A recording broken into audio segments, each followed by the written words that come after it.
de estar convidando a doutora Rosane Cristina Araújo Teixeira, que é coordenadora da linha de cuidado Mãe e Bebê do Hospital Nossa Senhora da Conceição, GHC de Porto Alegre, Rio Grande do Sul. Então, a Rosane vai apresentar o caso para a gente. Se vocês tiverem dúvidas, vocês podem ir colocando no chat, tá? E a gente, eu dei uma olhadinha no caso, né, Rosane? Como ele é um pouco longo, eu acho que vale a pena a gente ir interrompendo no caso e já fazendo as discussões. Podemos combinar assim? Ok. Então, tá bom. Então, a palavra está com você, Rosane. Então, tá, boa tarde a todos. Obrigada pelo convite. Então, me apresentando novamente, eu sou Rosane Teixeira, sou plantonista do Hospital Conceição, faço plantão no Centro Obstétrico e, no momento, estou na coordenação da linha de cuidado mãe-bebê, junto com os meus colegas, o neonatologista Paulo Mário e a enfermeira Lisete Ambrosi. Eles estão aqui comigo na sala. Eu fiz o convite também para os outros colegas do hospital, principalmente a doutora Ivete Teixeira Cante, que é responsável pelo setor de internação alto risco, e o doutor Luiz Gustavo, que é o coordenador da UTI do hospital. Fora os outros colegas do serviço também que foram convidados. Então, começando aqui, deixa eu compartilhar, então. E agora, falta. Eu acho que tu pode clicar aqui na apresentação. Estão vendo a apresentação? Tinha começado e agora parou. Eu vou sugerir para vocês pararem o compartilhamento e compartilhar de novo. Não está funcionando? Não. Não, a gente está vendo uma tela preta. Ok. Isso, fecha aí. Porcaria. Então é esse aqui. Fecha. Fecha. Acho que isso, vamos de novo lá. Apresentar agora. Não apareceu a tela. Não apareceu outra tela. Então. Porque agora o arquivo fechou. Desculpa aí Pode ir tranquila, Rosane. Qualquer coisa, eu também estou com a apresentação aqui na tela, tá? Ah, tá ótimo.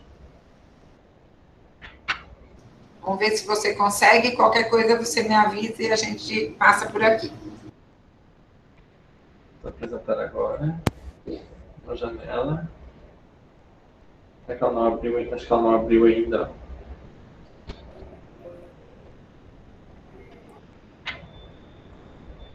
Acho que dá para começar a projetar por aí, porque a gente está com dificuldade aqui, de repente. Agora foi. Enxergam? Não, peraí, agora eu vou compartilhar. Vamos novamente. Aí, a janela está lá. Aqui. Clica preto.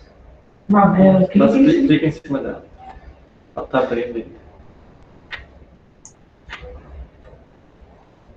Agora sim. Está entrando. Tem alguma coisa...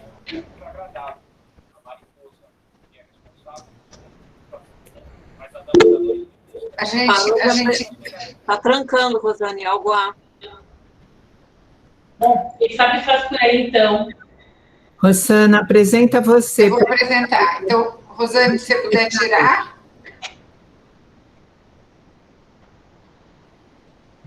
Ok. Então tá. Pois é, vai aparecer ali, ela vai abrir. Ah, tá. Rosana apareceu, tá bem. Tá ótimo. Tudo bem. Então, assim, a linha de cuidado mãe e bebê do Hospital Conceição, ela entra no centro obstétrico, né, o pré-natal, a internação de alto risco, a medicina fetal e a maternidade. Nós escolhemos um caso específico porque foi o primeiro caso grave que nos apareceu agora no início desse novo esse novo momento agora, né, esse novo surto. E esse caso apareceu para nós no momento que a nossa maternidade estava muito lotada, com casos tanto Covid quanto não Covid, com movimento intenso, e isso, para quem está atendendo pacientes Covid, sabe como é difícil o manejo, o tempo que a gente leva no atendimento, e o isolamento, as áreas específicas, e todo o trabalho em equipe, né? Então, este foi um caso grave, foi um dos primeiros casos graves que chegou para nós, e eu vou mostrar o desfecho desse caso. Inicialmente, só voltando ali um pouquinho, inicialmente eu queria falar da estatística, eu acrescentei um slide ali, que não consegui abrir, então, na minha apresentação, mas só para falar para vocês, assim, nossa maternidade é uma maternidade que atende cerca de 3.800 partos ano, com uma média de 320 partos por mês. Tá? O pré-natal é um pré-natal que atende 5.700 pacientes por ano, mais ou menos, que pré-natal de alto risco, né? Nosso pré-natal é só pré-natal de alto risco, com cerca de 530 atendimentos mês. Nós temos uma internação de alto risco de 21 leitos, né? Chegando a termos, às vezes, 25, 28 pacientes internados que ficam daí dentro do centro obstétrico ou ocupam leitos do puerpério. E só para contextualizar, no ano de 2020, até fevereiro, nós tínhamos atendido 59 gestantes, entre gestantes e puérperas. Na verdade, 59 gestantes e 7 puérperas. E agora, em março, nós atendemos já 53. Então, para você, nesse ano, no mês de março, só mês de março, tá? Então, era isso que eu queria colocar. Tem outros dados que eu tinha colocado no slide, mas isso não importa agora. Então, não tem só isso? Oi? Só no mês de março, nós atendemos 53. Neste momento agora, hoje, nós estamos com 19 pacientes, 3 suspeitas Covid, as outras 16 confirmadas, sendo que 5 estão na UTI, 4 gestantes, 3 gestantes na UTI e 4 puérperas na UTI. No fim de semana anterior, não nesse agora, o passado, nós estávamos com 12 pacientes na UTI. Tá? Então, isso está nos assustando, né? Porque as pacientes estão chegando para nós já com estado de gravidade avançado, né? Então, seguindo, vamos lá. Então, eu vou falar sobre a identificação da paciente. Então, a nossa paciente de 37 anos, casada, comerciante, ensino médio completo, procedente de Esteio, mas estava morando em Porto Alegre com um avô e filho menor de 5 anos aqui na zona norte de Porto Alegre. É uma gesta 8 com parto vaginal e 3 cesarianas e 3 abortos. Então, uma cesariana de 16 anos, que foi uma gestação normal, sem maiores problemas, 40 semanas. Depois um parto 15 anos, normal, também sem intercorrências, com 2.800 URL. Cesariana 8 anos, nesta aqui já apresentou hipertensão e pré-eclâmpsia, com uma cesariana com 35 semanas. E depois, a última cesárea, 5 anos, também hipertensa e pré-eclâmpsia, 32 semanas por alteração do Doppler. Então, uma paciente já com risco, né? Além das 3 cesáreas anteriores, da idade de 37 anos, ela tinha diabetes, né, controlada com dieta, obesidade grau 3, com IMC de 41, hipertensa prévia, asma, que não estava tendo crises ultimamente, e não tinha alergias nem uso de cigarro. Pode seguir.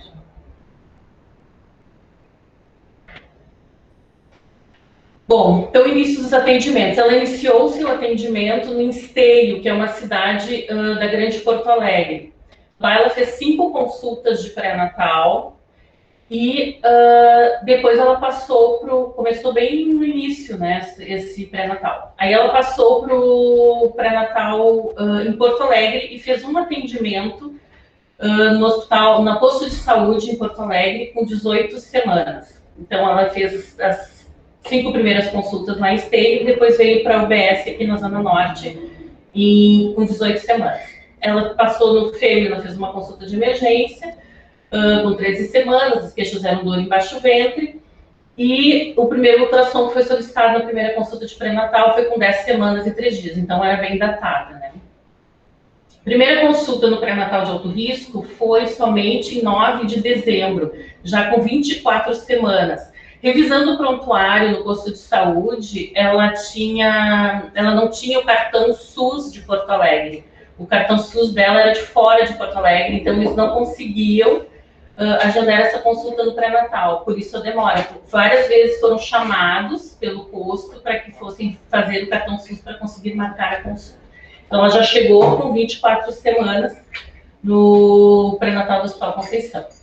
Bom, nesta primeira consulta do Hospital Conceição foi solicitada a proteinúria, já que era uma hipertensa prévia, eles queriam rastrear se ela tinha proteinúria. Mas como já tinha 25 semanas, não dava para dizer se era uma proteinúria prévia à gestação ou se era já uma pré-eclâmpsia. Né? Próximo. Bom, as medicações que ela estava em uso, metildopa, AS, cálcio, não estava usando sulfato ferroso, já tinha feito a vacina da influenza, tinha iniciado o esquema da hepatite B. Caso necessário, ela usava salbutamol e beclometasona. Os exames do pré-natal, sorologias negativas, imune para tóxicos, exames normal, e ali identificado a diabetes gestacional com 90 glicemia de jejum de 96. Bom, então depois daquela primeira consulta no pré-natal de alto risco, que ela fez aquela proteinúria de 310, ela foi encaminhada para internação no Hospital Conceição, também porque numa das ultrassonografias havia uma suspeita, embora fosse uma placenta posterior, houve a suspeita de um acretismo. Então, essa paciente internou para rastreio de pré-eclâmpsia, confirmar o rastreio e também fazer uma ressonância para descartar a possibilidade de acretismo. No caso, eles acharam uma moderada possibilidade de acretismo. E a proteinúria na internação foi de 540. Isso foi no dia 5 de janeiro. Essa paciente ficou internada até o dia 11, com controle das pressóricos bem, exames normais, rastreio sanguíneo negativo, para pré-eclâmpsia, todos os exames normais, e mantendo uma pressão adequada com o uso da metildopa. Então, como eu já havia referido antes, a nossa maternidade sempre é bem cheia, bem lotada, às vezes a gente consegue liberar a paciente por uns dias e combinar o retorno para uma nova reavaliação e controle, avaliação fetal e materna. Então, o combinado foi que ela foi de alta dia 11 e voltou dia 18 para manejo, né, da pré-eclâmpsia e diabetes, e também repetir a ressonância com uma gestação um pouquinho mais avançada para descartar o acretismo. Foi descartado nessa nova ressonância e ela também teve um bom controle pressórico e, a pedido, ela solicitou também que fosse ir para casa, ficar uns dias com a família, e como ela estava estável, ela foi liberada, com o intuito que ela voltasse no dia 5 de fevereiro. O que acontece? Nesse dia 5 de fevereiro, ela não retornou, porque ela estava com os filhos doentes. Então, ela acabou vindo no dia 8 de fevereiro. Ficou somente 2 dias internada e evadiu. Por quê? Depois, revisando a história, ela parece que 2 filhos estavam com febre e tinham diagnóstico de Covid. Então, ela fugou no dia 10 de fevereiro. Eu só tenho uma pergunta que eu acho que é um caso tão grande. Ela tinha 2 pré-eclâmpsias, 2 gestações com pré-eclâmpsia prévia, né? Uhum. Isso, né? Sim. 2 cesáreas, isso. Isso, certo. E vocês, em geral, usam o tratamento ambulatorial para paciente com diagnóstico de pré-eclâmpsia? Então, esse é um problema. Nós temos uma internação de apenas 21 leitos, né, e um número muito grande de pacientes. Então, quando a gente tem uma paciente que está bem controlada, que a gente tem condições de liberá-la 2, 3 dias, uma semana, aí pede para retornar, fazendo controle fetal no centro obstétrico, né, ela vem a cada 3 dias e aí interna uma semana novamente para fazer um controle, e aí, conforme avançada a idade, ela fica internada até o nascimento. Ok. Segue. Bom, aqui são as avaliações fetais que foram realizadas entre os atendimentos no pré-natal e nas internações. Então, o nenê vinha crescendo bem, no percentil adequado, e o Doppler sempre normal. Né? Não preciso falar, tem cardiotomografia normal, Doppler normal, então o feto ia bem. Segue. Bom, o que aconteceu, então? No dia 23 de fevereiro, então ela fugou no dia 10. No dia 23 de fevereiro, ela retorna à emergência obstétrica com aqueles sinais vitais ali, pressão um pouquinho elevada, mesmo uso de metildopa, sem febre, saturando 96, mas com uma queixa de contrações, cefaleia subital, e relata que em 12 de fevereiro, ou seja, 2 dias após a saída do hospital, ela iniciou com dinofagia, cefaleia, coriza, dor no corpo, evoluiu com episódios de fezes líquidas por 3 dias, e depois náuseas e vômitos. Em 19 de fevereiro, percebeu a ageusia sem alteração do olfato. Evoluiu com episódios de tosse e dispneia desde o dia 21 de fevereiro. Coletou PCR em esteio no dia 18, mas a gente tentou contato com o município e não conseguimos obter esse resultado. Parece que ela não tinha registro no estado para coleta desse PCR. Bom, durante a tarde, isso foi no início da manhã, no final da manhã, por volta das 11 horas da manhã. Durante o dia, ela se manteve estável, e em alguns momentos ela dessaturou, ela foi para 93 aos movimentos, né? Ela estava vomitando bastante, essa paciente, ela recebeu medicação. Nós iniciamos com A2, 2 litros, por óculos nasal, e ficou estável, né? Mantendo a saturação em 98. HGTs bem, os níveis pressóricos um pouquinho elevados, e nós mantivemos as medicações que ela já usava, o metildopa, né? Iniciamos a enoxa e chamamos o plantão Covid pela necessidade de A2 e para orientação quanto ao manejo com essa paciente. Foi feita uma avaliação fetal ali com ultrassom também, com Doppler normal, tá? Foi chamado plantão Covid. Pode passar. Então, os exames do primeiro dia, daí veio o GeneXpert positivo, que é o exame que a gente faz aqui na chegada das pacientes suspeitas. Tinha um hemograma com um desviozinho, né, 10% de bastões, e de resto, os exames ali normais, esses que foram pedidos na chegada. Próximo. Eu vou abrir aqui só para pedir uma coisa para você. Conta um pouquinho para todo mundo como é que está organizado isso do plantão Covid, tá? Porque eu acho que é uma experiência legal para compartilhar com as outras pessoas. Como é que isso foi organizado dentro da maternidade? Bom, isso é uma organização do Hospital Geral, né? Do Hospital Conceição, que é o plantão Covid, que a gente tem acesso via o plantão, e ele nos ajuda no manejo de todos os pacientes Covid do hospital, em todos os setores, né? E no centro obstétrico ele nos ajuda bastante. Então, qualquer paciente que está com alguma alteração maior clínica, nós bipamos o plantão Covid, eles vêm nos auxiliar. Então, no manejo de antibiótico, da oxigenação, se a paciente tem que ser transferida para um leito da infecto ou da pneumo. Antes nós tínhamos muitas pacientes distribuídas no hospital, mas depois desse surto, agora no mês de março, nós reorganizamos a maternidade e nós aumentamos os leitos de Covid dentro da maternidade para que o atendimento fosse mais exclusivo. Então, pacientes de baixo risco, nós pedimos, né, à comunidade que se deslocasse para as outras maternidades, porque o volume é grande, né, como já contei para vocês, então facilitou bastante o nosso atendimento, melhorou a qualidade de atendimento. Então, quando tem um problema maior, a gente chama o plantão Covid, eles avaliam, discutem com a UTI, conosco, e aí, se for o caso, levam para a UTI. Gente, está aparecendo o compartilhamento ainda adequado ou não? Tá? Sim, tá bem. Tá. Tá joia.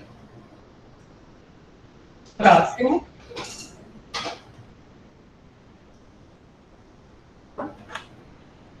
Bom, ainda no dia 23, né, então ela foi avaliada pelo plantão Covid, foi solicitado o TC de tórax, iniciado cefuro, encaminhado ao leito de isolamento na enfermaria Covid, coletado gasometria, hemocultura, e mantinha saturação 96,2 a 3 litros. E a nótese que ela já estava, né, nós já havíamos iniciado. Próximo. Bom, no dia seguinte, lá Uma pergunta, Rosane, porque é muita slide, depois eu me perco. Nesse dia, o que foi nesse dia que ela internou? Ela iniciou enoxa, sulfuro e corticoide? Não, corticoide ela não iniciou ainda. Ela foi pro plantão, ela saiu do CO, foi para a unidade da internação Covid, isolamento, e lá eles iam manejar a questão respiratória. Foi feita. Ela não ficou internada na maternidade, então ela foi para uma internação clínica Covid. Isso. Nesse momento, nós não tínhamos ainda leitos separados para internação Covid, só dentro do centro obstétrico em pacientes com trabalho de parto. Nós tínhamos leitos que poderíamos isolá-los, né? Bom, no dia 24, na internação da enfermaria Covid, né, aí já estava com 35 semanas e 2 dias, então a evolução deles já estava confortável, com 2 ou 3 litros, sem dispneia ou tosse, sem náuseas ou vômitos, tolerando VO. A verdade, o paciente não tinha muitas queixas, né? Era só a saturação que a gente percebia o problema. Então, no caso ali, ela saturava 95, estava com extremidades perfundidas, saturação 96 nas últimas 12 horas, afebril, hemodinamicamente estável, só com a Cefuro nesse momento, né? E aguardando a tomografia de tórax. Aí, lá no plantão Covid, no dia 24, somente eles iniciaram a 10. Mantiveram um antibiótico, a 2 inox, né? E nós acompanhamos o feto, né? Indo lá nos leitos da enfermaria Covid. Certo. No dia 24 de fevereiro, com 35 semanas e 2 dias, foi chamado o plantão porque ela estava, plantão do centro obstétrico, porque ela estava com contrações. Então, como eles não têm muita experiência com gestante, eles ficam assustados, ela tinha 3 prévias, ela voltou para o centro obstétrico para ficar conosco. Neste caso, como ela tinha contrações, ela teve uma piora do quadro respiratório, foi conversado com a equipe Covid, com o plantão clínico, né? A questão de pensar na interrupção da gestação, até porque também ela tinha contrações. Então, nós deixamos a paciente NPO e combinamos a cesariana para amanhã do dia 25. Próximo. Da parte da saturação o que é NPO? dela... NPO é o quê? A partir da meia-noite e a cesárea às 8 da manhã. E ela tinha feito enox, então a gente aguardou. NPO, Não, ele é Desculpa. com latim. Nada por osso, nada por via oral. Por via oral. Desculpa. Rosane, uma pergunta. Nesse momento aqui, que ela passou a ter saturação de O2 de 93, progrediu a parte respiratória? Porque até então ela estava com catéter nasal, não é isso? Isso aí, nesse momento, ela foi para a máscara de Hudson.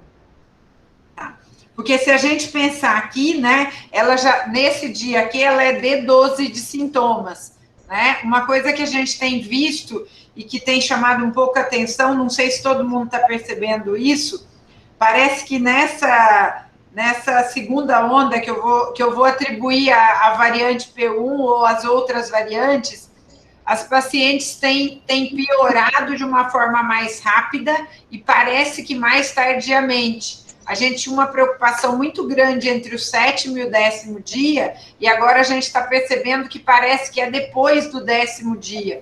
Não sei se vocês notaram isso nos pacientes de vocês. E não é só gestante, Rosana. Todo mundo, né? Geral. 20º dia, no geral. Parece que o processo hiperinflamatório está meio atrasado, né? Os pacientes vão bem, até as pessoas ficam achando que vão sair 11, 12 dias e afundam rapidamente. Exato.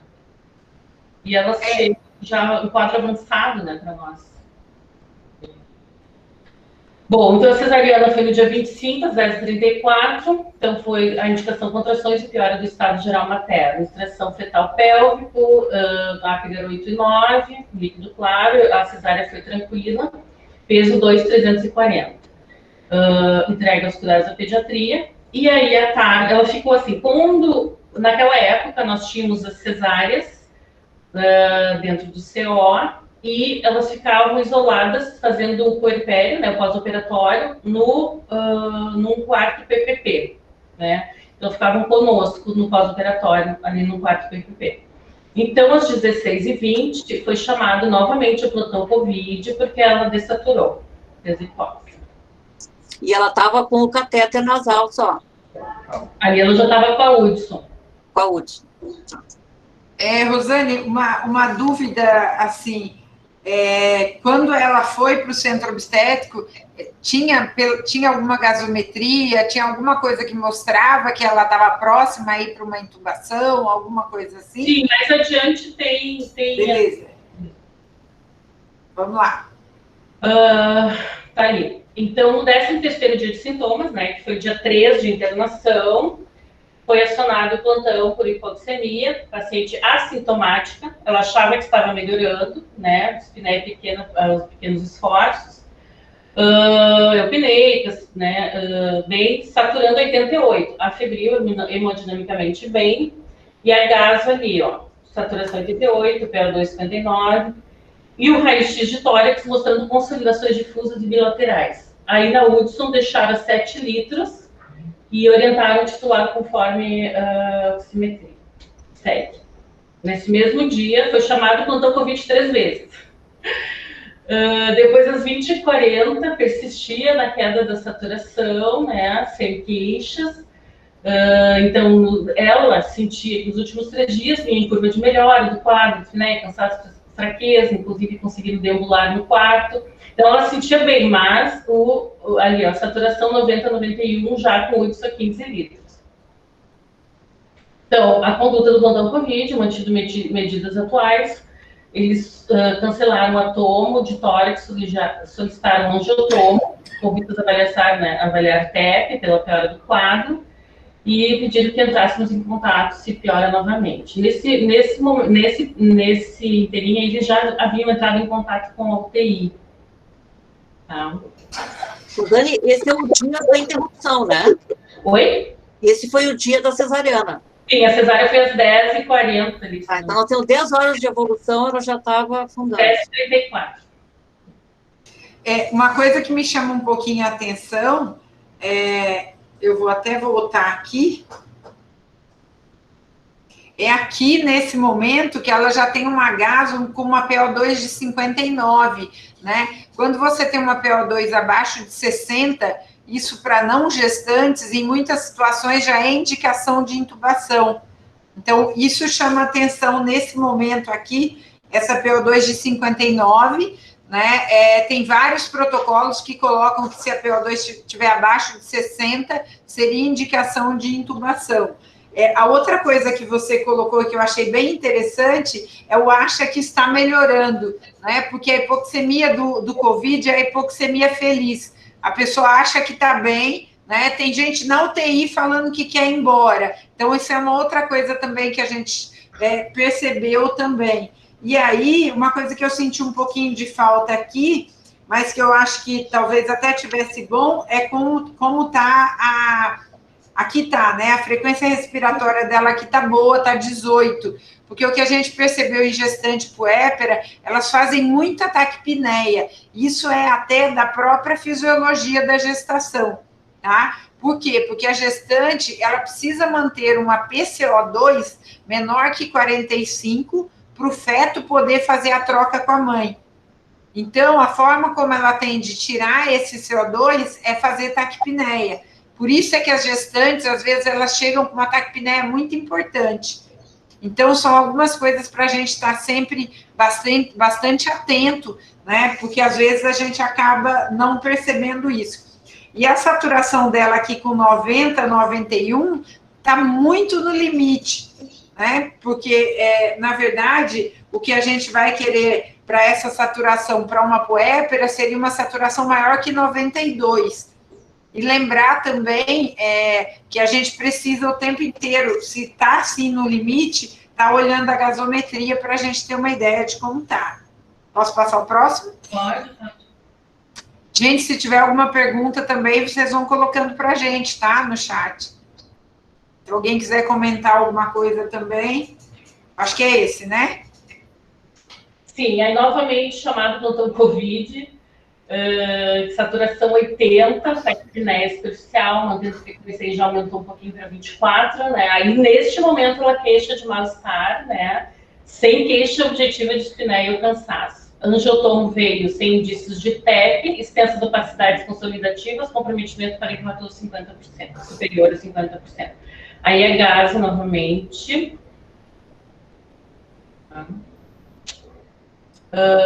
Aí a paciente com piora sustentada, hipóxia com grande lesão pulmonar secundária ao Covid, com alto risco de piora, mesmo já em fase final da doença, dada a evolução nas últimas horas. Então, novamente, contato com a UTI, só que nós não tínhamos leito na UTI. Então, ela foi levada novamente para internação da equipe Covid no andar. E lá eles iam fazer a VNI, né, ventilação não invasiva. Aqui só lembrar, para a gente olhar, né, de novo a PO2 abaixo de 60, e aqui uma PCO2 de 25,6, mostrando que provavelmente a frequência respiratória dela estaria elevada, para ela conseguir lavar esse CO2. Então, toda vez que a gente tem uma PCO2 também baixa assim, a gente precisa ficar atento para essa possibilidade de uma taquipneia importante. O que o pessoal tem visto, eu não sou intensivista, mas o pessoal tem achado que quando a gente usa a VNI no lugar da intubação orotraqueal, a gente pode piorar o quadro. Mesmo que a gente consiga melhorar a saturação, pode existir um dano ao tecido pulmonar por exigir um esforço que ele não está conseguindo atingir. Isso talvez é uma coisa que a gente tenha que ver em gestante, e isso é em população geral. No momento que tu tinha, né?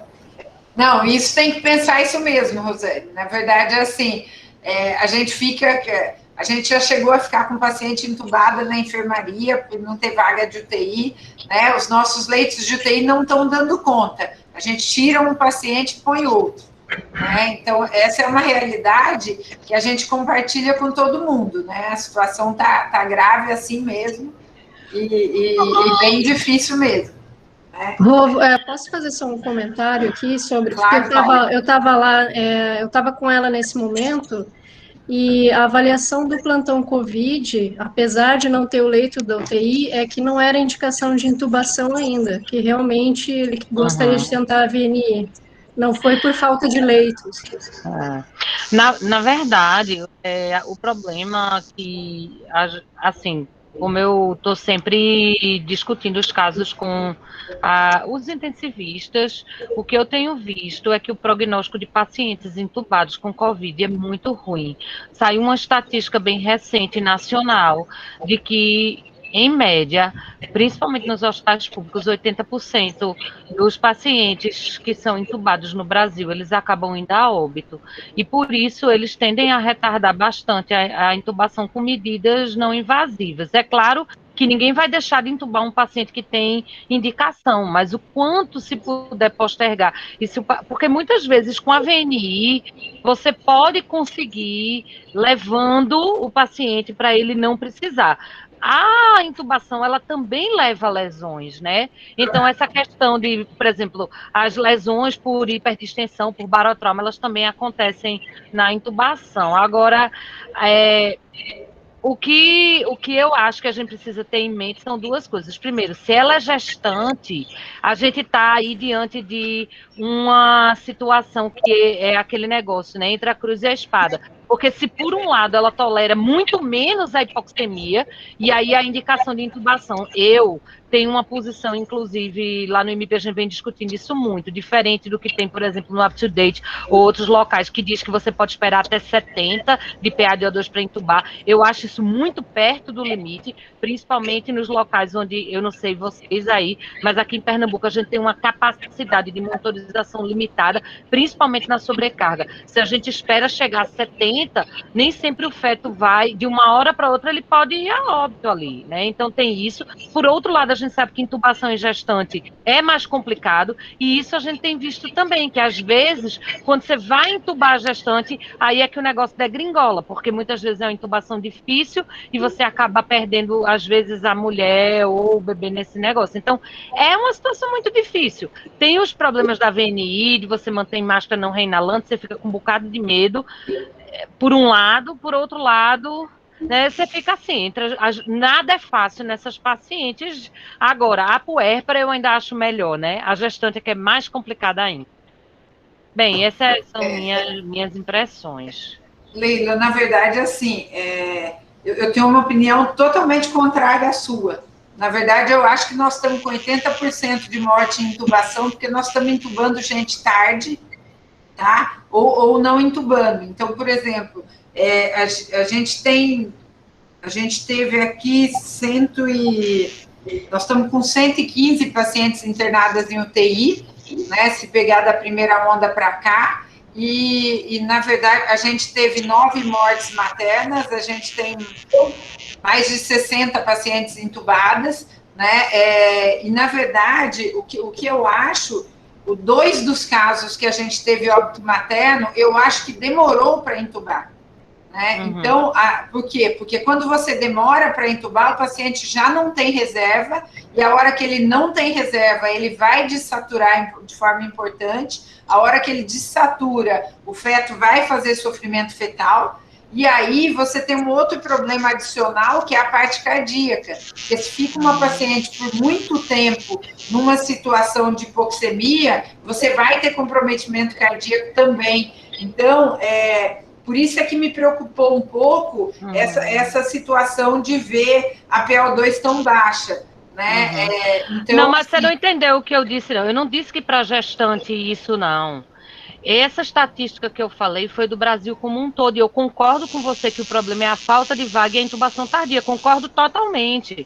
Para gestante, eu acho que a intubação precisa ser feita muito antes. Muito mais precoce. Eu disse, veja só, o que eu disse é que o UpToDate coloca que pode se tolerar na gestante até 70 de PaO2. Eu não concordo com o UpToDate. Eu acho que na gestante, entre 90, no máximo 80 de PaO2 na mulher grávida. Essa é minha opinião. Não, o que eu estou dizendo é que, do jeito que você falou, talvez eu tenha entendido errado, você falou de que a gente poderia insistir um pouco mais na VNI e na máscara. E eu acho que não. Tá? Na verdade, eu acho que a indicação é precisa. Se você tem indicação de intubar, você intuba. Se você então, deixa eu explicar o que foi que eu falei. Deixa eu explicar o que foi que eu falei. Eu estou dizendo que essa ideia das pessoas de adiarem vem dos intensivistas de forma geral, que tem mostrado essas estatísticas para pessoas de forma geral. Mas que para gestante, a nossa estatística de gestante também não é essa de 80% de mortalidade. E eu acho que gestante deve ser intubada antes. Agora, o que eu estou dizendo é que os intensivistas têm essa impressão. Agora, se quiser, eu posso mostrar os gráficos de mortalidade em UTI geral, porque eu recebi essa semana dos intensivistas, que estão, inclusive, bastante sobrecarregados. Então, eu estou dizendo que eles estão fazendo isso porque eles estão tendo esse problema. E que eu, pelo contrário, brigo todos os dias com os intensivistas para intubar as gestantes antes. Entendeu? Beleza, gente, estamos de acordo, vamos seguir. É a mesma coisa, vamos embora. Vai, Rosane. Então, ela chegou então na unidade da internação Covid, saiu do CO, e lá eles já tiraram a Hudson, né, que ela estava com Hudson a 15 litros, e foi instalada a VNI. Aí segue, isso no dia 26 a 1 da manhã. Pode passar.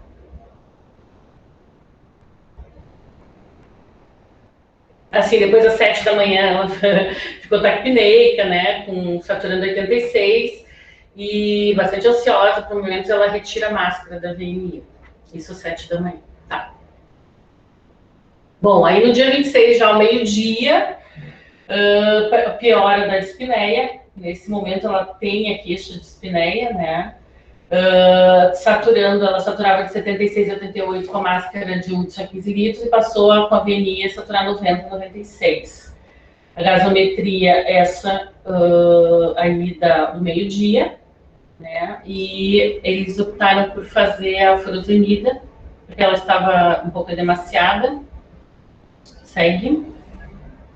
Foi tentado prona nesse momento, Rosane? Não, porque ela estava na internação do andar, ela não estava na UTI, eu acho que eles não fazem lá no andar. Não fazem pronação, nem autopronação na enfermaria, não. Mas não tem relato no... Fazem. Eles fazem, mas nela não tinha relato no prontuário. Nós estamos tentando autopronação até em casa. Bom, então isso às 14h50, daí falta de ar, né? No caso aí elas já estavam em uso de VNI 80%, saturando 98%, pouca aceitação VO, acesso venoso bem, abdômen estendido, FO bem, curativo seco, diurese presente, eliminações controladas, extremidades perfundidas e aquecidas. Aí conseguiram o leito da UTI, então às 14h50 ela foi para a UTI.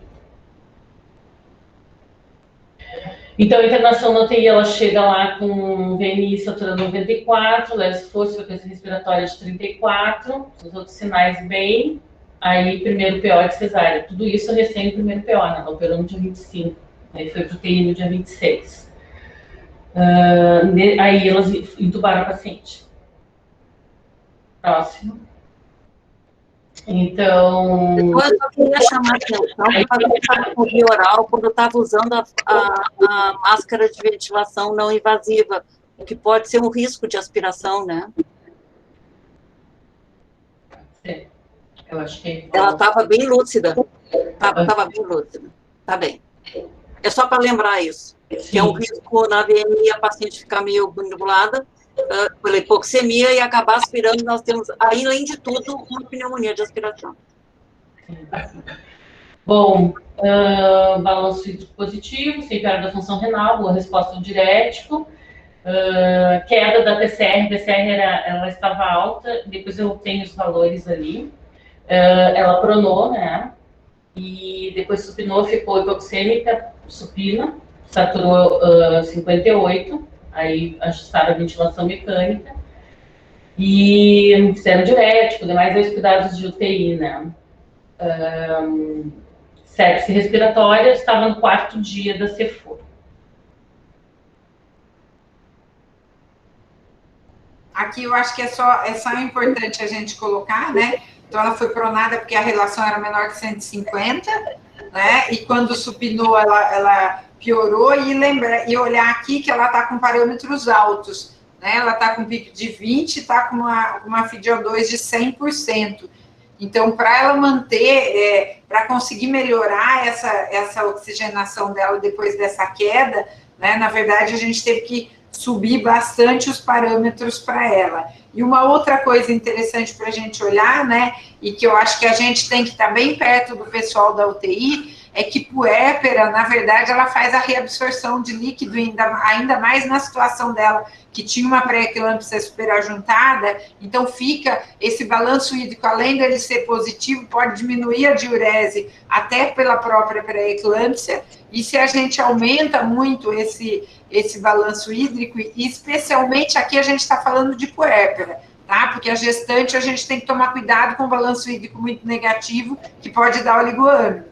Mas aqui na puérpera a gente prestar atenção em relação a isso também, né? E ver que, de novo, depois que aqui, de novo, cai a relação. Então, já mostrando que é um pulmão que já está bem comprometido. E lembrar que quando a gente prona uma gestante ou uma puérpera, qual que é o objetivo que a gente tem, né? A maior parte do pulmão está posterior. Quando a gente faz a pronação, a gente vai estar... Além de estar mobilizando esses alvéolos da parte posterior, a gente também aumenta a perfusão nesses alvéolos. E com isso a gente consegue uma melhora da oxigenação. Tá? Então é por isso que a gente acaba fazendo a pronação. Eu gostaria de convidar o doutor Luiz Gustavo, que é o chefe da UTI, ele está no grupo, acho que ele poderia falar. Legal. Seria melhor até, né, falar dos parâmetros aí desses dias da internação da UTI. Boa tarde, pessoal. Eu estou aqui no plantão, não vou abrir a câmera porque tem paciente exposto aqui próximo a mim, tá? Particularmente, eu vi essa paciente num dos momentos na enfermaria, quando a gente indicou a transferência dela para a UTI. Naquele momento do tempo, a gente ainda não tinha pleno conhecimento dessa dinâmica diferente de comportamento das variantes, né? Coisa que agora a gente percebe que, de fato, a doença se comporta de uma maneira diferente, ela piora mais tardia e ela piora de uma maneira avassaladora nos casos graves. O caso dessa paciente é um desses, assim como de muitos outros que acabaram sucedendo e que a gente acaba entendendo essa mudança de comportamento. A condição da ventilação não invasiva naquele momento é uma matéria de debate amplo, se a gente está retardando intubações, mas muitas vezes é a única medida de tentar resgatar uma paciente enquanto se consegue um leito para ter onde colocá-la. Nesse momento do tempo, a gente tinha uma superlotação absurda, uma lista de espera reprimida muito grande, então acaba sendo a única medida possível, como a doutora Rosane colocou, com o sentido de tentar manter a paciente enquanto a gente consegue alocá-la no setor adequado para a complexidade de cuidado que ela demanda. Super importante tu colocares isso, não foi uma decisão, era o que tinha. E infelizmente acaba sendo muitas vezes a única medida possível. Mas a gente também percebe, e pela necessidade de uso, que uma parcela de pacientes, mesmo com comprometimento pulmonar extenso, se mantém e se recupera em suporte não invasivo. E, infelizmente, não há um preditor claro de quem não recupera e quem recupera. Então, muitas vezes você acaba pagando para ver, porque é a expectativa e a perspectiva de reabilitar um paciente mais rápido, com menos morbidade e com menos peso para o sistema como um todo. Porque, infelizmente, se nós formos por um critério gasométrico puro, não vai haver nem ventiladores, nem leitos suficientes para todo mundo. É infinita a lista de pacientes com PaO2 baixo que a gente atende diariamente. Então, muitas vezes é uma decisão difícil. E, de novo, uma parcela de pacientes que não é desprezível recupera, mesmo com suporte não invasivo. Muitas vezes é apenas a hipoxemia. E isso de uma maneira um tanto quanto desvinculada do grau de comprometimento do parênquima na tomografia. Então, às vezes, e no início da pandemia, nós tínhamos uma tendência à intubação extremamente precoce. Talvez agora tenhamos convertido para o outro lado, de fato. Mas continuamos tentando encontrar o meio do caminho e ele muitas vezes é um pouco diferente paciente a paciente. Né? Tem pacientes que têm um ponto, tem pacientes que têm outro.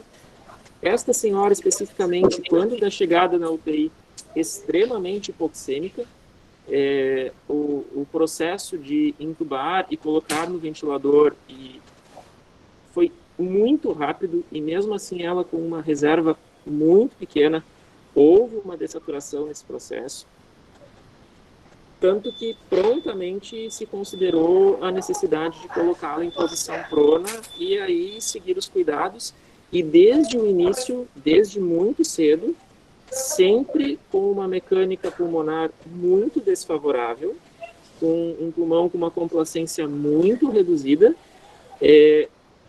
Em nenhum momento ao longo da internação dela na UTI nós conseguimos uma mecânica melhor. Troca se conseguiu, mas mecânica não. E isso tem sido uma constante nos pacientes atendidos, imaginamos que relacionada às cepas novas. A doença modificou muito seu comportamento, nós não víamos esse padrão. Nós víamos uma doença predominantemente de capilares, com muito fenômeno tromboembólico e pouco dano alveolar, e agora nós observamos uma doença com muito dano alveolar e que mantém a característica de fenômeno tromboembólico. Só para a gente comentar um pouquinho, eu achei que você colocou uma coisa que é super importante, né?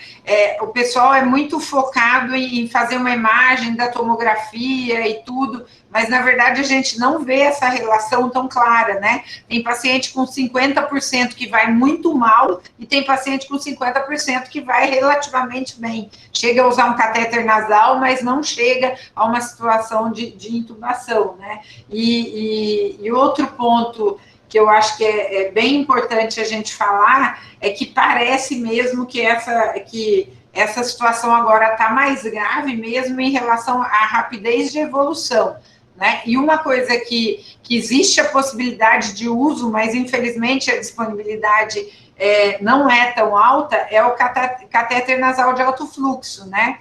Que quando a gente consegue colocar o alto fluxo vai ficar depois da VNI, da máscara, tá? Antes da intubação.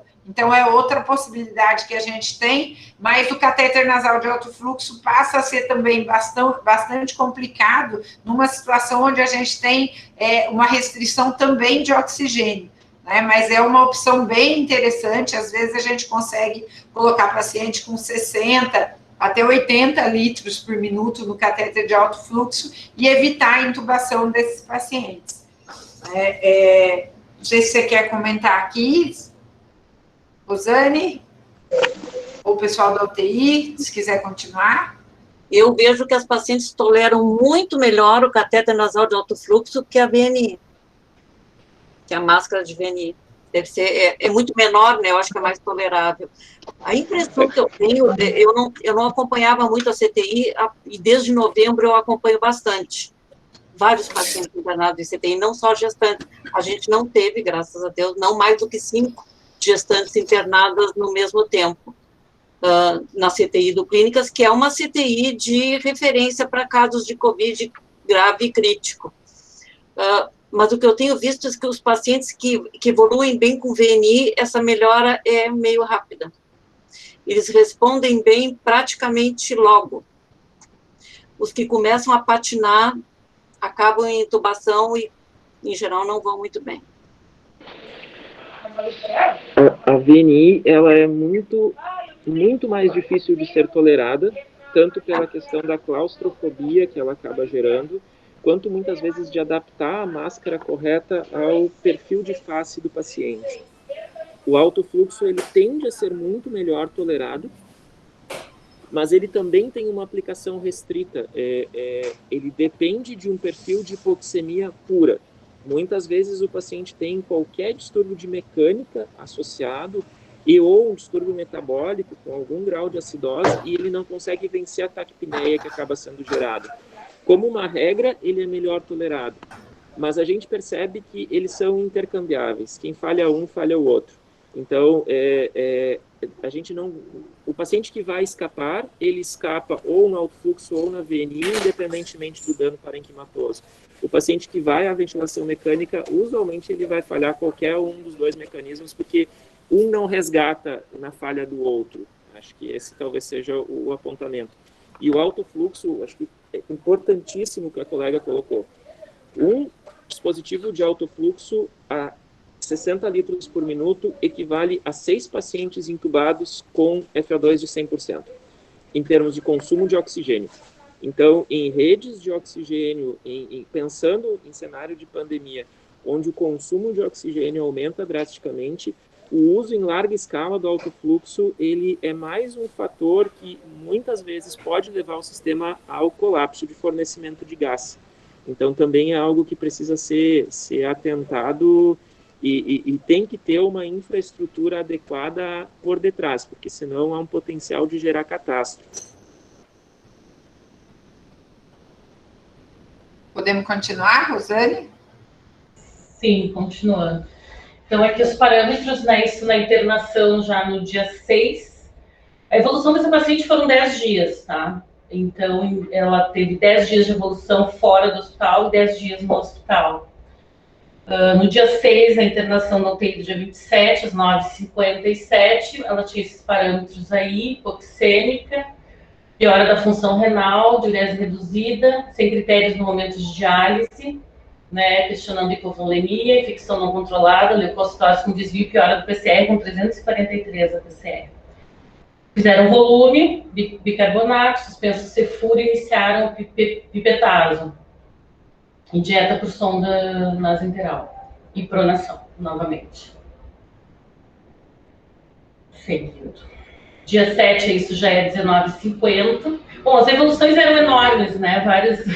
Então, eu fui pegando, assim, pinceladas e peguei os pontos mais importantes.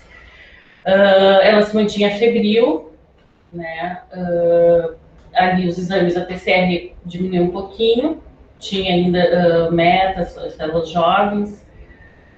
Raio-X grosseiro e filtrado bilateral com áreas de ocupação velar difusamente distribuídas, um ciclo de prona desde o dia 27, né, e melhora radiológica comparativa com o primeiro raio-x do dia 25, comparado com o dia 28. Aí perda de função renal, mas melhora da diurese ao longo do dia, volume e diurético. Isso no dia 7. Ali, isso ali tá errado, a data que eu botei o número errado, tá? Dia 8.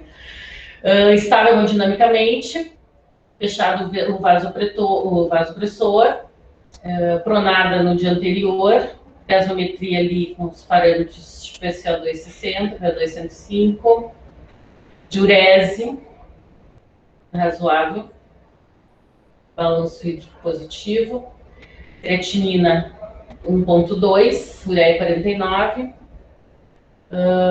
PCR 305, mantendo. A angiotomo que foi realizada não tinha sinais de TEP. Hipoxemia severa secundária COVID, parâmetros elevados de ventilação, manobra de prona, BCP nosocomial, tratamento, diurese limítrofe nas últimas 6 horas, mantendo função renal estável e quadro segue grave. Aqui eu acho que só vale a pena a gente falar, né, que depois dessa, ela foi pronada várias vezes, aqui a relação passa de 200, né, a gente está com uma gestante de 23 semanas aqui, que a gente já pronou 8 vezes. Depois da 8ª prona, que ela parece que estabilizou agora, ela está supinada, né, já faz 2 dias, e que a relação não caiu mais, né, mas a gente vê casos gravíssimos mesmo, e a gente vê que foram várias vezes a paciente sendo pronada, né, para conseguir responder. E a outra coisa que eu acho interessante comentar com vocês, a gente está vendo muito mais consolidação em gestante, parece, do que em não gestante. Então, eu acho que é uma coisa interessante também para a gente estar pensando. Ela já desde o começo entrou com antibiótico, né, mas para a gente estar levando isso também em consideração. Então, dia 2, 16 horas, ali os parâmetros, saturando 98, da ventilação, dieta por parâmetros elevados, mantém hipoxemia severa, segue corona diária, função renal normal, balanço hídrico positivo, quadro segue grave, supinada pela manhã, estável, afebril, euglicêmica, abdômen depressivo, sem secreção na FO, locus sem purulência, sangramento aumentado, diurese, balanço hídrico positivo de 1.500 em 24 horas, aquecida bem perfundida, sem necessidade de nova prova.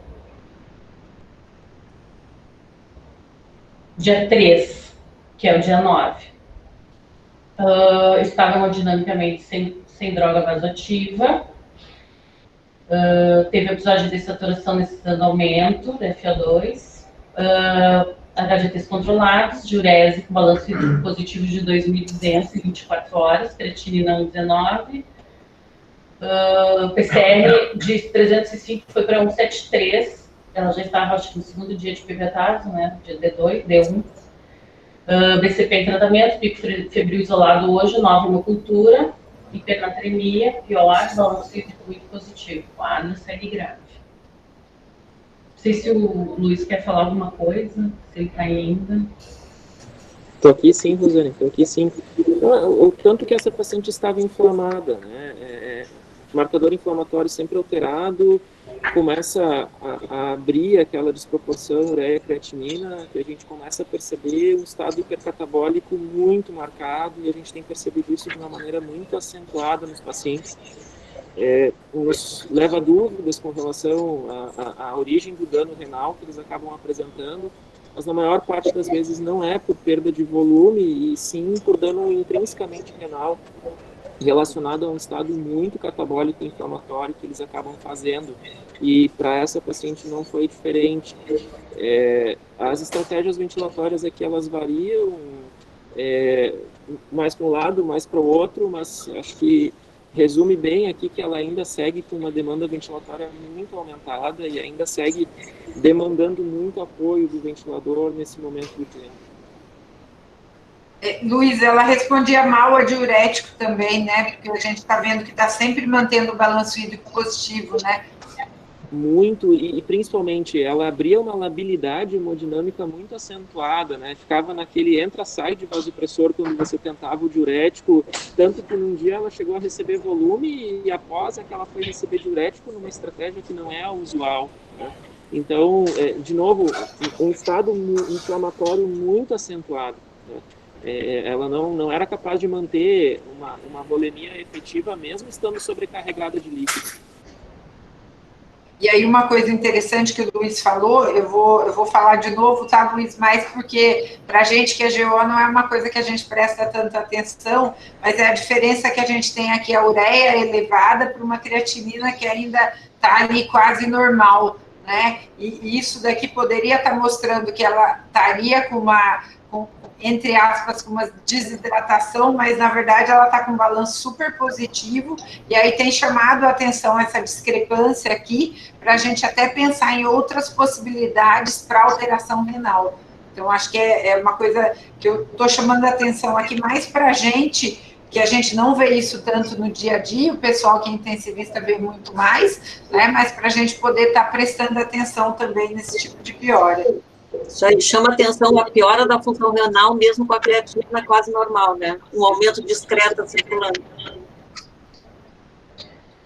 Bom, em seus 22 e 27, sinais de piora infecciosa, menos de 48 horas de antibiótico e tratamento sepsis, foco pulmonar, balanço hídrico positivo, tentando negativar, né? Hipernatremia associada, ali o hemograma, creatinina, 1,16 ainda, a ureia 82, ali as relações. Paciente com quadro de febre contínua a partir das 20 horas, 38,5, e hipotensão persistente, sendo indicado noradrenalina em dose progressivamente maior. Neste momento foi iniciado polimixina, meropenem e van. Só apontar aqui, Rosane, que esse é o protocolo de tratamento de pneumonia nosocomial após 7 dias de internação na nossa instituição, né? Então, essa acaba sendo a escolha padrão para tratamento de uma infecção nosocomial, e a vancomicina entra pela não clareza de foco, né? Como essa paciente tinha múltiplas invasões, múltiplos dispositivos intravenosos, acaba por isso sendo o critério de uso de vancomicina. Bom, então, no dia 10, na virada da meia-noite para o dia 4, a paciente fez uma parada em assistolia às 23h40, realizado manobra, supina de urgência, iniciada reanimação. Ficou com a sistolia persistente por 26 minutos, 13 ciclos sem resposta. Óbito constatado à meia-noite 10 do dia 4. Então, 10º dia de internação.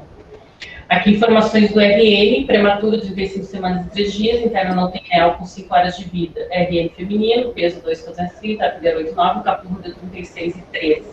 Adequada à idade gestacional. Evoluiu com gemência e disfunção respiratória, sendo transferida ao UTI NEL em Campano. Colocado em CPAP nasal, onde ficou saturando bem com uma baixa concentração de O2. Coletado PCR para Covid com 48 horas de vida e ficou estável aprendendo a mamar. Ficou internado até o 10º dia de vida, para que a família conseguisse organizar para receber o neném. Este resultado do PCR foi positivo, né? Isso eu queria saber. Positivo. E ele não teve contato com a mãe dela. É uma coisa que, vou dar um spoiler para vocês aqui, uma coisa que a gente viu, a gente tem um trabalho de transmissão vertical, é que quando o parto é feito na fase aguda, e isso é uma coisa que é bem comum, né? Como a gente tem uma viremia mais alta, a viremia do Covid é baixa, tá? Mas se ela é mais elevada, ela é mais elevada nos 10 primeiros dias, que é onde você tem uma contaminação maior, né? E quais as nossas dúvidas? Será que com essa variante, como ela está acontecendo de uma forma mais tardia, essa transmissão também vai ser maior, né? Existe uma transmissão maior por essa variante? Não sei como está a situação aí no Rio Grande do Sul, quantos por cento já é a variante P1 e quantos por cento ainda é a outra, não sei se já foi feita alguma análise aí, né? Aqui em São Paulo a gente já sabe que mais de 70% é P1. Eu não tenho ideia em termos de porcentagem, mas já é considerada transmissão comunitária. Já nem se pergunta mais se viajou, se teve contato, já se sabe que a transmissão está na comunidade. Então, eu acho que são algumas coisas que a gente ainda vai ter que olhar, né? E nos casos que a gente teve transmissão aqui também foi nessa situação, a criança não ficou com a mãe, né? Então, é transmissão vertical mesmo. Então, acho que são coisas para a gente pensar. Quando a gente olha aqui para o recém-nascido, né, a impressão que a gente tem é que o que ele teve aqui de alteração, de precisar do CPAP, pode estar totalmente relacionado à idade gestacional de nascimento, né? Sem a gente pensar que possa ser algo do Covid. Né? Mas acho que é uma coisa para a gente também estar atento a essa situação. Nós tivemos um recém-nascido com Covid positivo que negativou em 48 horas. Era uma mãe também, que foi uma cesárea no CTI, numa condição muito crítica, mas a paciente se recuperou. E o bebê não teve nenhum sintoma, ele ficou por prematuridade, tinha 31 semanas. A Paula fez duas perguntas aqui, né? A primeira, ela perguntou em relação à transição de catéter nasal para máscara de Hudson e o tempo de uso de Hudson em relação à hipercapnia, quando passar para VNI e os critérios de intubação. Paula, eu posso falar para você um pouquinho do que a gente faz aqui, mas acho que seria legal a gente ouvir o Luiz também. Né? Catéter nasal aqui, a gente vai até 6 litros no máximo, tá? 5, 6 litros, então 6 litros, aí depois a gente vai para a máscara. E a VNI, a gente utiliza mais como uma possibilidade de recrutamento, né? Então, você faz VNI intercalada com a máscara não reinalante, faz VNI intercalada com catéter de alto fluxo. Então, a gente tem usado mais nessa situação. Uma coisa que eu acho que a gente está passando por uma situação muito crítica e que isso talvez também está contribuindo muito para os resultados ruins que a gente está tendo. Se a gente pensar idealmente, era para a gente ter em enfermaria só paciente que chegasse até catéter nasal 6 litros. Não era para a gente ter em enfermaria paciente com máscara não reinalante, máscara de Hudson, VNI. Isso não era para a gente ter em enfermaria. Isso era para a gente ter em UTI. E o que acontece? Com as UTIs cada vez mais lotadas, a gente acaba tendo pacientes em enfermaria que, a rigor, deveriam, sim, estar numa unidade de terapia intensiva. Né? Então, acho que isso a gente fica com essas complicações. Critério de intubação para a gente falha na VNI, né, que a gente vai guiar muito pela gasometria, mas também pela taquipneia. Então, taquipneia, utilização de musculatura acessória, esses são os critérios que a gente tem para a intubação. Vou dizer para você que a intubação é uma decisão muito difícil, queria que o Luiz depois falasse para a gente um pouco. Né? Você sempre fica naquela dúvida se a gente tem que intubar, se não tem, né? Então, é uma decisão que é bem difícil para tomar, e o que a gente tem utilizado muito é esse cansaço que a gente vê na paciente, a manutenção da taquipneia como sendo um dos critérios importantes também para a gente decidir por essa intubação. Perda de reserva, né? Por estácio. Luiz, quer falar? Eu acho que tá bem dito. É sempre muito difícil, é sempre um momento que gera muita tensão, tanto na equipe quanto no próprio paciente. Muitas vezes, dependendo do setor, se faz uma videochamada com a família e o paciente sabe, a família sabe, nós sabemos que essa muitas vezes muitas vezes vai ser o último contato dele com a família, né? Porque infelizmente se sabe que a proporção de sobreviventes de suporte ventilatório invasivo nas melhores séries em torno de 52% a 55%, e no mundo real é bem pior do que isso, né? Então é um momento difícil e a gente sempre se pergunta se é o momento, né? E não existe uma resposta objetiva. há um score que nós utilizamos, que é o score de oxigenação, ou ROX Index no inglês, que usa vários critérios e ele te ajuda a tentar tornar isso mais objetivo, né? Mas, na maior parte das vezes, é exatamente o que foi posto. É o paciente que está apresentando esforço ventilatório, nem tanto hipoxemia. Hipoxemia quase que na totalidade dos pacientes nas formas graves de COVID. Mas é aquele paciente que ele te mostra que ele está cansando ou que ele está de fato cansado. Ele não consegue mais conter a taquipneia, mesmo com o aumento do suporte na não invasiva. Ele começa se você espera mais, ele vai rebaixar sensório. E aí é aquela situação que foi discutida antes, que você vai ter uma intubação muito mais difícil. Então, nesse cenário, a gente acaba tomando uma decisão e organizando para tentar, a todo custo, que essa intubação não seja de urgência, porque esses são pacientes que não têm reserva nenhuma. Ali, entre o sedar e bloquear para intubar, eles dessaturam muito e muito rápido. Então, se a equipe não for treinada, se o lugar não for adequado, se você não tiver tudo à mão e principalmente se você não tiver um plano B no caso de não conseguir intubá-lo, a chance de uma catástrofe é muito grande. E eu acho que é interessante a gente falar do lado obstétrico, né, que, por exemplo, quando a gente vai entubar alguém que já está com uma reserva muito baixa, tudo isso que o Luiz falou da saturação de O2, a gente vai acabar tendo uma alteração de cardiotocografia pela diminuição de oferta para o feto. Então, uma coisa que a gente tem feito aqui, toda vez que é um feto viável, que vai para uma intubação, mesmo que a intubação seja na UTI, uma pessoa, e geralmente é o mais experiente, vai ficar com a cardiotocografia acompanhando, tá? Para saber se está desaturando. O que a gente espera? A gente espera, sim, que a saturação vai cair ali para 70, né? Na hora da intubação, às vezes cai até um pouco mais, e aí você tem simultaneamente uma queda na frequência cardíaca fetal. À medida que vai melhorando a saturação da mãe, também vai melhorar a frequência cardíaca fetal. Se tudo isso corre bem, a gente fica tranquilo. Mas se acontece uma situação onde essa recuperação é muito lenta, ou às vezes a paciente até recupera, mas depois cai de novo, a gente pode ter situações de ter que indicar o parto por sofrimento fetal. Então, a gente sempre prefere ter uma mesa de cesárea montada, tá? Por quê? Porque isso tem que ser feito na correria, mas com planejamento. Porque se eu não tiver tempo, uma equipe já pronta, paramentada, a gente conseguir fazer uma sepsia direito, cuidar dessa mulher de uma forma adequada, a gente acaba levando a uma situação onde a gente vai aumentar ainda mais o risco de infecção. Né? Tem mais duas dúvidas aqui que eu vou colocar rapidinho, porque eu acho que a gente já está quase estourando o tempo, né?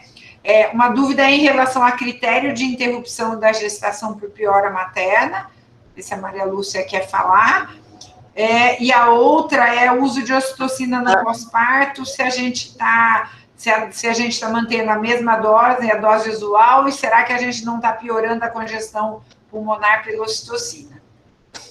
Vai lá, Maria Lúcia. Eu vou falar sobre os critérios de interrupção da gestação. Não há critério, ainda a gente está... pelo menos eu me sinto tateando, na paciente com uma gestação muito pré-termo, antes de 30, 31 semanas, que precise ser entubada, necessariamente a gente não vai interromper a gestação antes. Eu tenho feito controle com cardiotocografia logo depois da intubação, não é muito difícil de fazer, tem pessoas que têm uma grande resistência a entrar depois na sala, porque...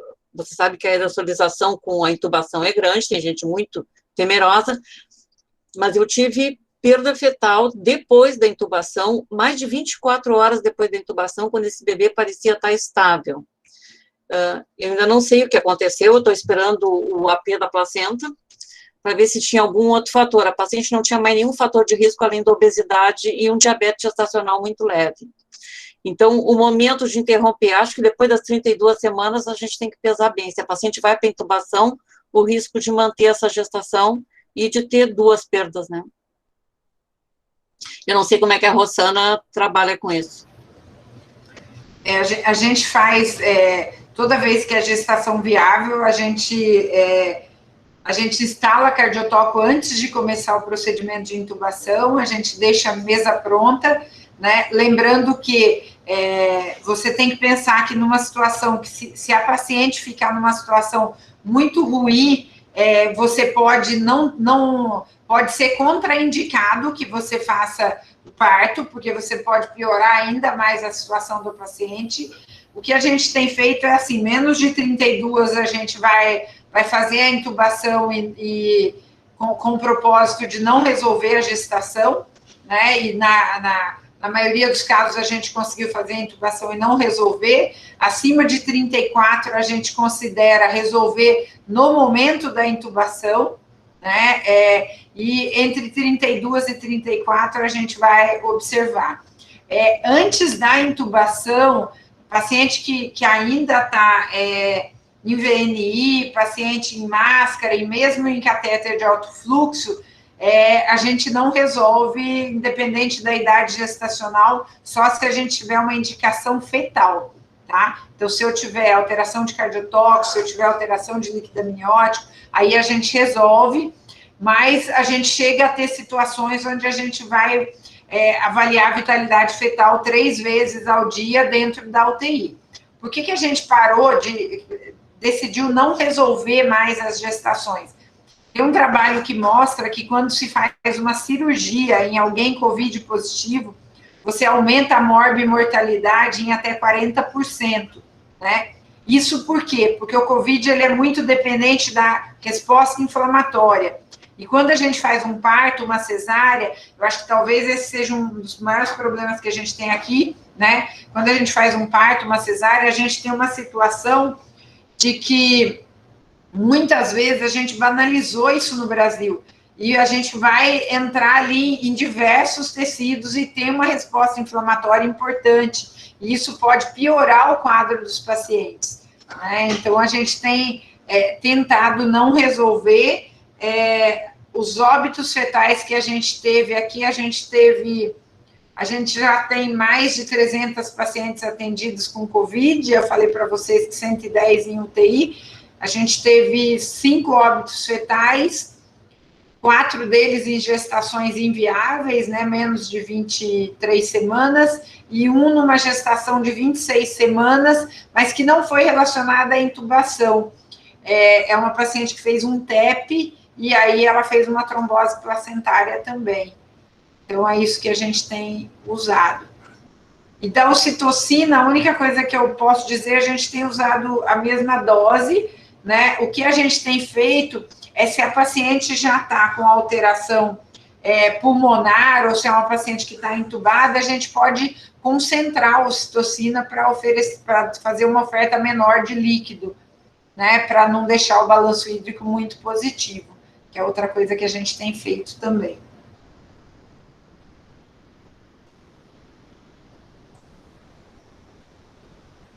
A Paula perguntou, cirurgia letiva a termos estão sendo postergadas se COVID positivo aí? Exemplo, 39 semanas, 2 prévias, pélvico. Sim, Paula, a gente tem tentado jogar cirurgias eletivas para depois de 10 dias no caso de COVID leve. Então, se ela tem 39,2 e a gente conseguir chegar a 40 semanas e pouquinho, a gente tem jogado para 40 semanas e pouco. Tá? Isso é uma coisa que mudou um pouco aqui. Mas tem que nuance diferente. Eu não tenho posição, mas tem gente que acha que se com 39 e pouco a paciente está com o COVID leve, a gente jogar para as 40 semanas pode estar frente a uma paciente mais grave. Eu ainda não vejo resposta para isso nos dados que a gente tem ainda. O que eu acho que a gente tem que fazer, Maria Lúcia, é continuar a vigilância, né? Então, por exemplo, eu estou falando paciente COVID leve, então ela não está usando nem oxigênio, nada, e ela está na casa dela, né? Então, ela está na casa dela, ela vai receber ligação telefônica, a gente vai orientar que se ela piorar, que ela procure, e aí, se ela piorar, a gente vê para que lado vai, né? Lembrando que, assim, a piora é rápida, mas se a gente dá ainda para pegar a paciente na hora que ela tem, eu acho que a maior orientação é taquipneia. E aí a ligação telefônica é bem interessante, porque a gente pega o paciente pela fala entrecortada, tá? A gente não pega o paciente pela dispneia. Quando a gente liga, ele vai dizer para você que ele está sem falta de ar, ele vai dizer que ele está bem, mas só que quando ele vai falar com você, a fala está entrecortada. Se tiver fala entrecortada, vem para o hospital que está na hora da gente avaliar. Então, acho que são as coisas que a gente tem. Tá? E o saturômetro baixou muito, o saturômetro em casa baixou muito o preço, e alguns pacientes ficam mais tranquilos se tem um saturômetro disponível. Tem até alguns postos de saúde que estão fornecendo. Uma coisa, Maria Lúcia? Não, eu acho que foi muito interessante a discussão de hoje. Gente, foi muito bom esse caso, muito triste, mas muito bom. Gente, super obrigada, parabéns pelo trabalho que vocês estão fazendo aí, Rosane, pela apresentação, Luiz, obrigada pela participação. Já falar para todo mundo que é super bom quando a gente tem um intensivista discutindo aqui com a gente, né, porque enriquece. Eu acho que a gente precisa aprender mais coisas de UTI mesmo para gestante, para puérperas. Parabéns pelo trabalho que vocês estão fazendo aí. Sei que não está fácil para ninguém, né? Pensar que chegou a 12 gestantes internadas aí, mas aqui a gente está agora com 14, né? Mas a gente quer não ter nenhuma. Então, que a gente consiga cuidar das nossas gestantes, orientar melhor para que a gente fique bem nisso. Tá bom? Muito obrigada pela parceria. A gente queria ter uma pergunta das vacinações das gestantes. Você já tem alguma ideia do serviço de vocês?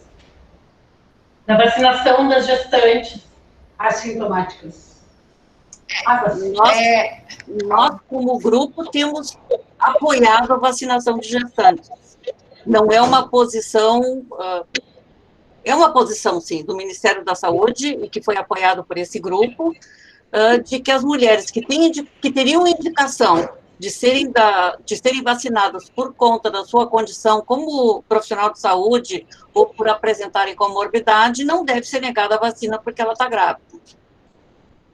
Agora, as pacientes que, sabendo que não há, porque a gente tem que informar, que não há evidência robusta da segurança da vacina, parece segura, mas não há evidência robusta a respeito, tem pacientes que respeitar essa posição.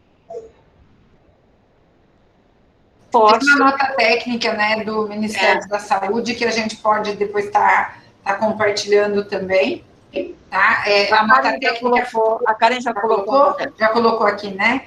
A Karen está rápida, tá? É uma nota técnica que está aqui, lembrando que na nota técnica está que a pessoa entraria naquele momento, então se for profissional de saúde já foi, se tiver comorbidade na hora que for comorbidade, é isso que está na nota técnica.